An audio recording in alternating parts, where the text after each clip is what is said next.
Financial back support ഇല്ലാതെ നമ്മൾക്ക് ഒന്നും ജീവിതത്തിൽ നടക്കാൻ പോകുന്നില്ല. അപ്പോൾ ഇന്നത്തെ കുട്ടികളും പൈസ വേണ്ടാന്നല്ല അവരുടെ മനോഭാവം.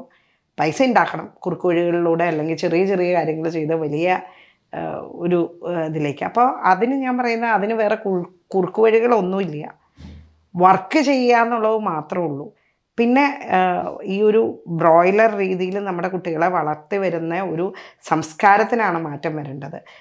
കാരണം കുട്ടികൾ ഒന്നിനും പ്രാപ്തരല്ലാതെ ആണ് ഇന്ന് വളർത്തി വരുന്നത്. 2 കുട്ടികളൊക്കെ കാണുള്ളൂ, അവർക്കെല്ലാം ടേക്ക് കെയർ ചെയ്ത് ഒരു എന്താ പറയുക +2 അല്ലെങ്കിൽ ഡിഗ്രി ലെവൽ വരെ ഒന്നും ചെയ്യേണ്ട, ഒന്നും ചെയ്യാതെ വേണമെങ്കിൽ യൂണിഫോം വരെ ഇടിച്ചു കൊടുത്ത് മുടി കെട്ടിക്കൊടുത്ത് അങ്ങനെ എല്ലാ മക്കൾക്ക് ചെയ്തു കൊടുത്ത് അവരുടെ ഇനി ഹോംവർക്ക് ഉണ്ട് അതുപോലും ചെയ്തു കൊടുക്കുന്ന ഒരു പേരൻസിൻ്റെ ചിന്താഗതിയാണ് മാറ്റേണ്ടത്. അവരെ ഇൻഡിപെൻഡൻ്റ് ആയിട്ട് സ്വന്തം കാലിൽ നിർത്താനുള്ള പാകത്തിന് വളർത്തിയെടുക്കുന്ന ഒരു തലമുറ വന്നാൽ മാത്രമേ ഉള്ളൂ